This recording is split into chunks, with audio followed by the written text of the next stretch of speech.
Alright, so how to access the registry keys in PowerShell. So to do that, let's say I want to GCI the content of some specific path in the registry key. So what I will do is let's say registry and colon colon KLM, and now if I hit enter, it's going to display the content of that. Now if I pipe that to, I want to know the more information about this, so I will pipe that to select star. It's going to display more information about that. So it has some core values to the operating system. So now here we have the software.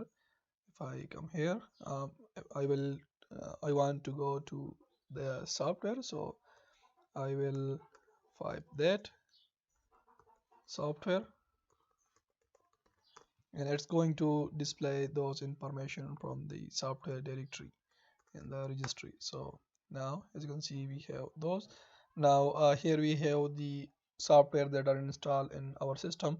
So just like we are able to access the C drive and D drives in our system, just like that we can access these from the registry site as well.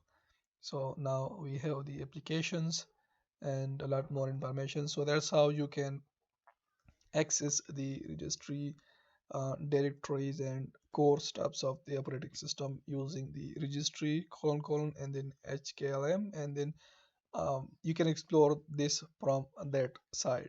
So I will see you in the next section.